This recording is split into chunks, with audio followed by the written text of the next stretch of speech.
¿Sabías que Agatha Christie escribía sus mejores novelas mientras tomaba baños interminables? ¿O que James Joyce enviaba cartas subiditas de tono a su mujer? Hoy nos adentramos en el lado más excéntrico y extraño de los autores más famosos de la historia. Sus manías, sus rarezas, sus extravagancias, pero las menos conocidas. Spoiler, he dejado la más interesante para el final del vídeo. Bienvenidos al club más exclusivo y extraño de la historia, el club de los escritores con manías, porque claro, detrás de cada obra maestra suele haber una mente un tanto peculiar y a veces incluso un poco extravagante. Así que toma asiento, prepárate una taza de té, café, lo que prefieras y descubramos juntos estas manías de los genios literarios.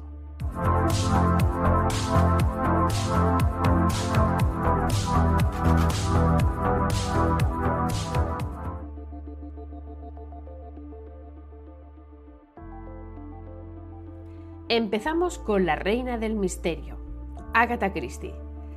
Esta autora, conocida por crear personajes inolvidables como Hércules Poirot y Miss Marple, tenía una forma muy particular de trabajar. Le encantaba escribir en la bañera. Christie encontraba inspiración cuando se sumergía en agua caliente. No es difícil imaginarla resolviendo complicados asesinatos mientras disfrutaba de un baño relajante. Quizá fue en la bañera donde ideó al icónico Asesinato de Roger Ackroyd, una de las novelas con el final más sorprendente e inesperado del catálogo de Agatha Christie. Lo cierto es que nunca lo sabremos, pero no es la única escritora con el hábito de hacerlo en una bañera. El escritor y guionista estadounidense Dalton Trumbo, autor de Vacaciones en Roma, y que sufrió la censura de Hollywood y la caza de brujas del Comité de Actividades Anti-Estadounidenses debido a su ideología de izquierdas, también solía escribir en la bañera por las noches, acompañado de un loro que le había regalado el actor Kirk Douglas. Para él, el agua era un lugar cómodo para sentarse y escribir toda la noche, e incluso a veces se llevaba la máquina de escribir a la bañera, imagínate la escena. Nos puede resultar bastante insólito, pero tanto a Christie como a él parece que les funcionaba bien este proceso de creatividad. Y de hecho, del propio Dalton hay fotografías e incluso esculturas que inmortalizan este momento de escritura. Si piensas que escribir en la bañera ya es extraño, pues espera escuchar la historia de Victor Hugo, el autor de Los Miserables, esa novela inmortal de 1862, considerada una de las novelas más importantes del siglo XIX. Pues resulta que Hugo tenía un método bastante curioso para evitar distracciones. Escribía sin ropa. Bueno, a ver, más que sin ropa, probablemente habría que decir que en pijama, todo el día, para asegurarse de no salir de casa y concentrarse únicamente en lo que importaba, en escribir, le pedía a su sirviente que escondiera toda su ropa de calle hasta que hubiera terminado su jornada de trabajo. Así, desnudo ante sus ideas y al mundo, al menos el hogareño, escribió algunas de las novelas más épicas de la literatura francesa. ¿Y por qué este método tan extraño?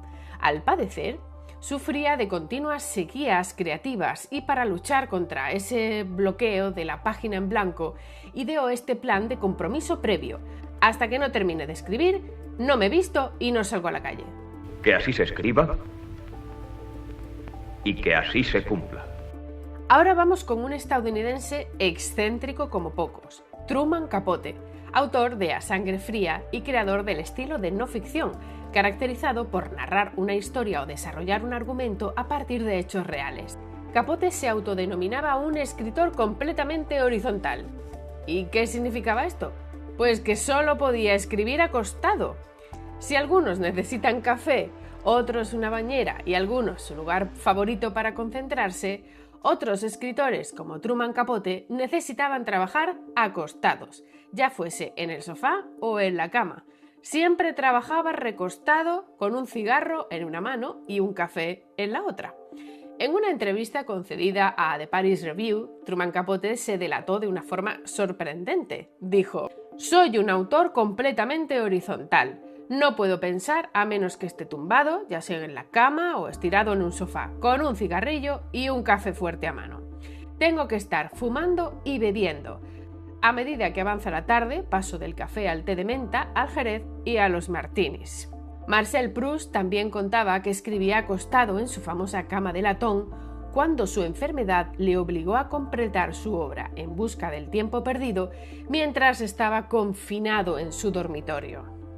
Así lo hacía también, escribir en la cama, la autora de La edad de la inocencia, Edith Wharton, que prefería quedarse en la cama escribiendo antes que hacerlo ataviada con el corsé y las ropas estrictas de la época. Y se dice que el poeta inglés William Wordsworth prefería escribir sus poemas en la cama y en completa oscuridad, y si se le caía una hoja de papel de la cama, prefería empezar de nuevo la escritura a levantarse de la cama a oscuras a buscarla. Cosas de genios. Ahora prepárate para una de las manías más extrañas del Club de los Genios. Te presento al poeta y dramaturgo alemán Friedrich Schiller, autor de la Oda a la Alegría. A Schiller le gustaba rodearse de manzanas podridas. Sí, por extraño que parezca. Schiller encontraba inspiración en el olor de las manzanas que dejaba pudrirse en su escritorio. Decía que ese aroma peculiar le ayudaba a concentrarse y a entrar en un estado creativo. Su esposa, por otro lado, que no era tan fanática de esta manía como te podrías imaginar, se quejaba constantemente del olor. Pero, ¿quién puede discutir con el genio detrás de tantos clásicos como La doncella de Orleans o Guillermo Tell? La costumbre de Schiller fue documentada por primera vez por su esposa, Charlotte, y su amigo íntimo, el filósofo Johann Wolfgang von Goethe. Según Charlotte, Schiller guardaba manzanas podridas en su estudio y el aroma que desprendían parecía estimular su creatividad. En una ocasión señaló que su marido prefería hasta bien entrada la noche para rodearse de este olor penetrante que a él le resultaba tan inspirador.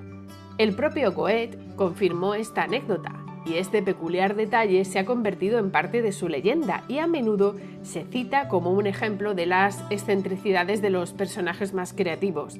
Y es que las manzanas podridas de Schiller son un recordatorio de que la mente creativa a menudo trabaja de maneras misteriosas. James Joyce y su perfección auditiva. El autor de Ulises no solo era extremadamente meticuloso con su escritura, sino que tenía una manía realmente peculiar. Leía en voz alta cada una de las frases que escribía, para asegurarse de que el ritmo, el sonido y la musicalidad fueran perfectas. Si no le gustaba cómo sonaba una frase, la reescribía una y otra vez hasta terminar contento con lo escrito. Este método le permitía captar matices que no eran evidentes en la escritura silenciosa, como la interacción entre las consonantes y las vocales, la acentuación de las sílabas y el impacto emocional de todo el conjunto. Imagínatelo, sentado probablemente con una bata blanca y repitiendo obsesivamente una oración tras otra hasta que sonara como una sinfonía. No en vano, Joyce había estudiado canto en su juventud y era un gran amante de la ópera, así que es probable que esta sensibilidad musical influyera directamente en su escritura, buscando que el texto tuviera un tempo similar al de una partitura. Sin duda, su proceso creativo era tan complejo como sus novelas. Hemos llegado al último autor excéntrico de la selección, un escritor que podríamos decir que el café corría por sus venas. Hablando de obsesiones, no podemos dejar de mencionar a otro escritor francés. Se trata del prolífico Honoré de Balzac, autor de la Comedia Humana, considerada una de las cumbres del realismo literario y una de las empresas literarias más ambiciosas jamás realizadas. Balzac era prácticamente una máquina de escritura, ya que dejó una producción literaria de más de 135 obras, entre las completas e inacabadas, pero tenía un combustible muy curioso. ¿Cuál? El café. Cuenta la leyenda que este hombre consumía hasta 50 tazas de café al día, litros y litros de esta bebida. Con su suministro infinito de café y ataviado con la capucha blanca de un monje dominico, Balzac empezaba a escribir a eso de las 2 de la mañana y no paraba durante todo el día y la noche, salvo para prepararse nuevos cafés, claro. Podía escribir 18 horas seguidas perfectamente. Para que le hiciera más efecto, encima echaba la menor cantidad de agua posible y lo tomaba con el estómago vacío. Está claro que era un esclavo de la cafeína. Sus amigos cuentan que necesitaba aumentar constantemente la dosis de su droga preferida para que produjera el efecto deseado. Si no tenía un café cerca, encima se ponía de mal humor y se mostraba muy cínico. Así que, según cuentan, si no tenía café preparado, simplemente masticaba granos de café crudos para mantener la mente despierta. No es de extrañar que lograra escribir tanto. La producción literaria de Balzac fue gigantesca, pero ¿os imagináis los temblores y la ansiedad que debía tener? ¿Dormiría? ¿Comería? Probablemente su corazón escribía un thriller mientras él dibujaba sus novelas. De hecho, precisamente este exceso de cafeína acabó con su corazón y fue el responsable, junto a la gangrena provocada por problemas de salud crónicos relacionados con ese estilo de vida tan extremo, de una prematura insuficiencia cardíaca por la que murió a los 51 años en 1850. Y así, queridos amigos y amigas, hemos recorrido el extraño, fascinante y a veces un poco loco mundo de las manías de los escritores. ¿Y tú? ¿Tienes alguna manía especial cuando necesitas ser creativo? Oye, porque quién sabe, quizá estés en camino de convertirte en el próximo miembro de este selecto club. Gracias por acompañarnos en este viaje a través de parte de la historia de la literatura. Si te ha gustado este vídeo, no olvides suscribirte, darle like y compartirlo con otros curiosos de las manías. Nos vemos en el próximo vídeo. ¡Adiós!